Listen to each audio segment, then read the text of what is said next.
Hari Om. Let us start the properties of determinants. So the first property P1 is that while explaining I won't be able to write the statement of the properties, so I will show the properties in this part. You should note it down if possible. You will also get the statement from books. So the first property says that if in a given matrix, if in a given square matrix, any single row or any single column, in any single row or in any single column, if all the entries or all the elements are 0, then the value of its determinant, so suppose this is A, so determinant of A will be 0. If all the entries of any row or any column is 0, then its determinant is 0. Let us take an example for this. So suppose we have a 3 cross 3 matrix, which is A is equal to 3, 2, 1, 0, 0, 0, 2, 0, 4. And let us find determinant of A. So before finding, as we know that we can expand this determinant from any row or any column. For our convenience, let us expand this from the second row. So as you know, the symbol of second row is minus, plus, minus. So minus 0. Then forget this column and this row. So 2 into 4 is 8, minus 0. 1 into 0 is 0. Plus 0 into, forget this column and this row. 3 into 4 is 12, minus 2. 1 into 2 is 2. Minus 0 into, forget this one and this one. So 3 into 0 is 0. Minus 2 into 2 is 4. Now as you can see, 0 is getting multiplied with this. So this will be 0. This will be 0. This will also be 0. So the determinant of A is 0. You may expand this determinant from any other row or column. You will get the value be 0. Alright. Now let us proceed to the second property. This property says that if you have a upper triangular matrix or a lower triangular matrix, then the determinant of that matrix is equal to product of all the principal diagonal elements. Principal diagonal elements.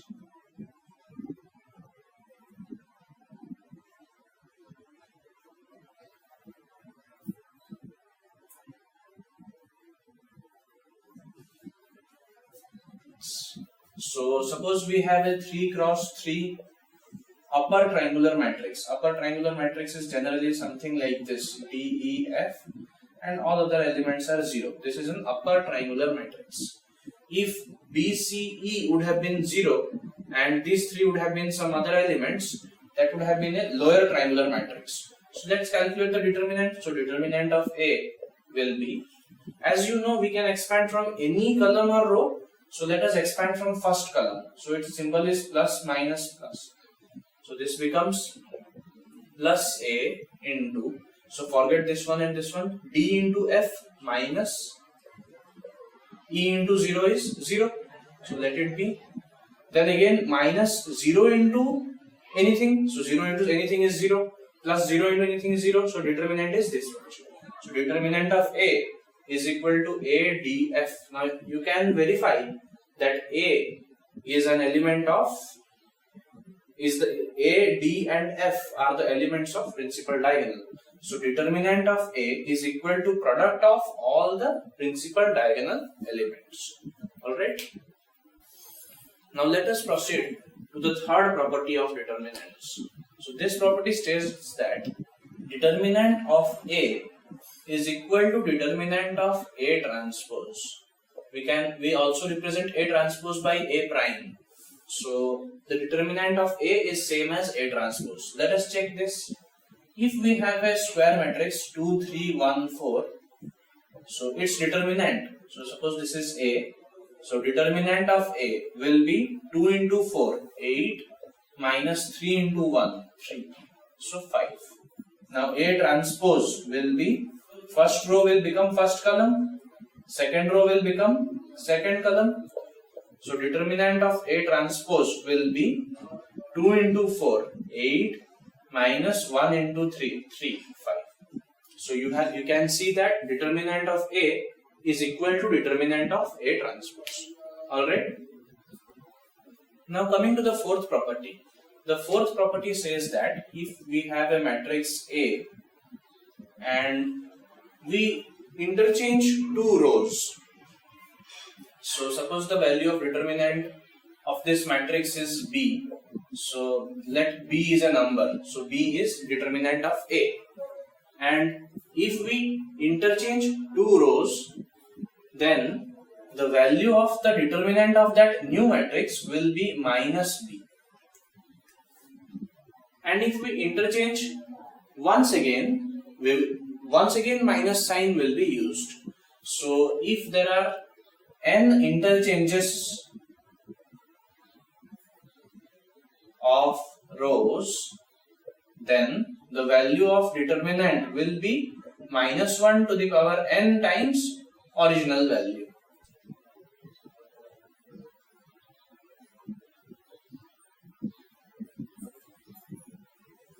Let us take an example. So if this is A, then determinant of A will be 1, 0 minus 1, minus 1, minus 2, 4 minus 3, 1 plus 3 into 2. So this becomes minus 1, minus 2 plus 6. So minus 3 plus 6 is 3. So determinant of A is 3. Now, if we interchange some rows, so let's interchange R1 and R3. So our matrix will become 3, 1, 2, 2, 0, 1, 1, 2, 3. So this is our matrix B. Let's find determinant of B. So determinant of B will be 3. So 0 minus 2, minus 2, minus 1, 6 minus 1, 5, plus 2, 4. So this will be minus 6, minus 5, plus 8, minus 11, plus 8, minus 3. So you can see that the determinant of the changed matrix is minus 1 times this.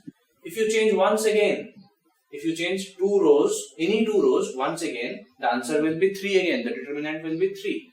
If you change column, any two columns, determinant will be minus 3, and so on. Alright?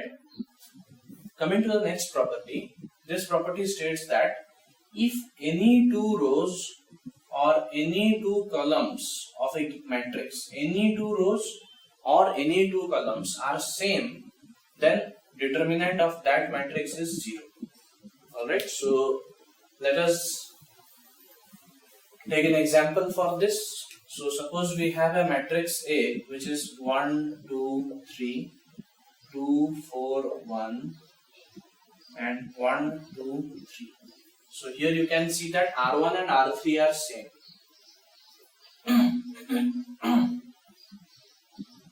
So determinant of A will be, let's expand from the first one. So 1 plus 1, 12 minus 2, 10, minus 2, 6 minus 1, 5, plus 3, 4 minus 4, 0. So this becomes 10 minus 10 is equal to 0. You may expand from any other row or column, the value of the determinant will be 0. So if any two rows or any two columns are equal, then the value of that determinant is 0. Alright. Now let's proceed to property number 6. So if you have a determinant, determinants are generally represented by delta symbol. So if determinant equals to the determinant of some matrix A, B, C, D, E, F, G, H, I. So this is a 3 cross 3 matrix whose determinant is delta. Then if we multiply K into delta, then this K will be multiplied here also. So A, B, C, D, E, F, G, H, I. which we can write as, now in case of matrix, try to remind yourself of matrix. When this k was going inside, it was getting multiplied with all the elements. But here when the k will go inside, it will either be multiplied with any one row or any one column. So we can write this as A, B, C, K, D, K, E, K, F, G, H, I. I have multiplied k with this row. You can multiply it with first row or third row or first column or second column or third column. Anything is allowed. So the main concept is, if you are multiplying any number, it multiplies with a single row or a single column. Similarly, while taking common outside, from a single row or a single column, a given number will come. Suppose you have a determinant like this: 4, 6, 3, 2, 1, 0, 3, 1, 2. So let us make this as 8. Now from this column, you can take 2 common.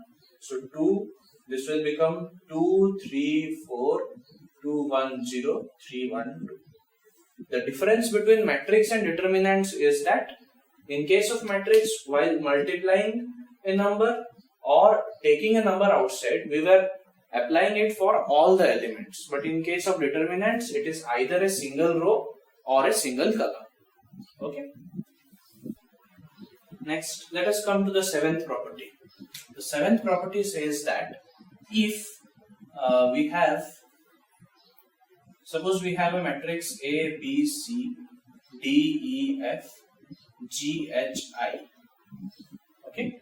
Now, if A can be, suppose A is equal to X plus Y, D is equal to W plus Z, and G is equal to R plus S. So we can write this as X plus Y, B, C, W plus Z, E, F, R plus S, H, I. Now we can separate this determinant into two determinants. So X, B, C, W, E, F, R, H, I plus Y, B, C, Z, E, F and S, H, I. So this is allowed in case of determinants only. Let us come to the next property. The next property says that suppose we have a square matrix, we have a determinant A1, A2, A3, B1, B2, B3, C1, C2, C3, and its value, the determinant's value is something, let us consider D. Alright. Now if we add a given row with some multiple of the other row, then the value of determinant remains same. For example, suppose I make this determinant as, if I add R1 change to R1 plus K times R2, so A1 will become A1 plus K times B1. Similarly, A2 will become A2 plus K B2, A3 will become A3 plus K B3, and everything else will remain as it is. The value of this one will also be D. The determinant of this matrix will also be D. That is, nothing has changed. So let's see if we are getting D or not. So using the previous property, we can break this into two parts. So this will become A1, A2, A3, B1, B2, B3, C1, C2, C3 plus KB1, KB2, KB3, B1, B2, B3, C1, C2, C3. Alright, now this we can write as, remember that this part, in question it was this matrix and its determinant value was D. So this will become D plus. Now we can take from here K common. So K times B1, B2, B3, B1, B2, B3, C1, C2, C3. Now using another property, here you can see two rows of this determinant are same. So the value of this determinant will be 0. So this becomes D plus K into 0, so D. Hence, we have got the same value D. Okay. The next property says that determinant of A, B. Suppose A and B are two square matrices of the same order but different elements is equal to determinant of A into determinant of B. This is very easy to prove. You take A as some matrix, B as some other matrix, multiply them, calculate the determinant and equate with LHS and RHS, you will get the value. Take this as a homework. Okay. Next, coming to the 10th property of determinants, it says that if we have a determinant value A1, A2, A3, B1, B2, B3, C1, C2, C3. Okay. Now, if we find this value A1 into, let us multiply something like dot product. Let us multiply this row with cofactors of this row. So A1 into cofactor of C1 plus A2 into cofactor of C2 plus A3 into cofactor of C3. This value will be 0. Or any row or any column. So suppose I take A1, B1, C1, A2, B2, C2. So A1 into cofactor of A2 plus B1 into cofactor of B2 plus C1 into cofactor of C2 will also be 0. Okay, so let us try to verify this. So LHS is equal to A1 into cofactor of C1. You must be remembering the symbol of these last elements are plus, minus, plus. So cofactor of C1 will be A2B3 minus A3B2. So A2B3 minus A3B2 plus A2 into cofactor of C2 will be minus of A1B3 minus A3B1 plus A3 into cofactor of C3 will be A1B2 minus A2B1. Now this will become A1 A2 B3 minus A1 A3 B2 plus minus A1 A2 B3 plus A2 A3 B1 plus A1 A3 B2 minus A2 A3 B1. So this and this will cancel. A1 A3 B2. So this and this will cancel and these two will cancel. So we have got 0. Alright. With this, our properties of determinants part is over. Thank you.